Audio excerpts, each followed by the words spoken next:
सम्मानित जनों को मेरा नमस्कार। आज एक दिन पहले हम लोगों की प्रेस वार्ता हुई थी। ईडी का जो प्रकरण सोशल मीडिया के माध्यम से जानकारी मिला था, ट्विटर अकाउंट के माध्यम से जानकारी मिला था कि ईडी के द्वारा मेरी संपत्ति अटैच की गई है। एक संपत्ति का ब्यौरा था जिसमें लगभग 51 करोड़ रुपए का उल्लेख था।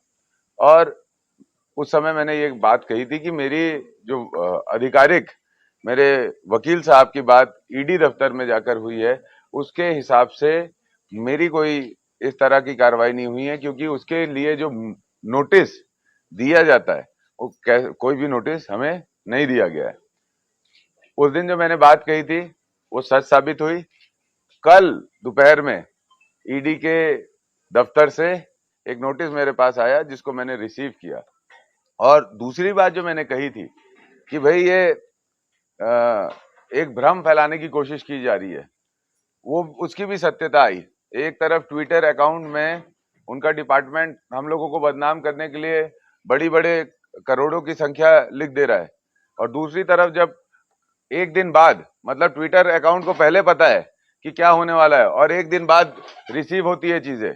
एक दिन बाद जब मुझे कागज रिसीव होता है, मेरे से दस्तखत कराया जाता है, तो उसमें ये दिखता है कि क्या अटैचमेंट किया। मैंने जो कहा था वही, मेरी माता जी के नाम पे 2011 में उन्होंने जो घर लिया था, उस घर को जिसका आज का मूल्य, ये वैल्यूएशन भी है, ये कागज है, वैल्यूएशन है 21 लाख रुपए, और जिसमें से अटैचमेंट क्या हुआ, जो मेरा हक है 50% मेरा, 50% मेरी माँ का, 10,98,450 रुपए।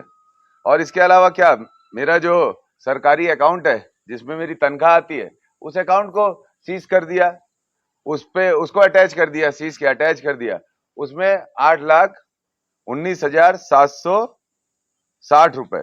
तो कुल जो मुझसे मेरे जो संपत्ति अटैच की गई है वो 19,18,210 रुपए की है। 19,18,210 रुपए की है।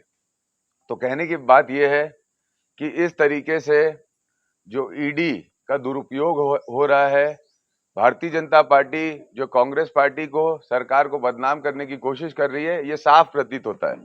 एक तरफ ईडी के ट्विटर अकाउंट से ऐसी हेडलाइन बनाई जाती है जिस पे भ्रम फैले, भारतीय जनता पार्टी के नेता उस भ्रम का प्रचार प्रसार करने में लग जाते हैं, और दूसरी तरफ जो ईडी की कार्रवाई होनी चाहिए, जैसे एक लोकतांत्रिक संस्था की कार्रवाई होनी चाहिए कि भाई ट्विटर अकाउंट में आने से पहले जो व्यक्ति है उसको नोटिस आना चाहिए, उसको कागज दिया जाना चाहिए, लेकिन वो समय पे नहीं होता, वो अगले दिन होता है। तो इससे आप खुद समझ सकते हैं कि ईडी कहां से चल रही है, कैसी चल रही है और किस लिए चल रही है। और अंतिम बात, इस तरह की प्रेशर पॉलिटिक्स से ये छत्तीसगढ़ की जनता को गुमराह नहीं कर सकते, कांग्रेस के कार्यकर्ताओं को दबा नहीं सकते। हम लोग हमारे मिशन में आगे बढ़ रहे हैं।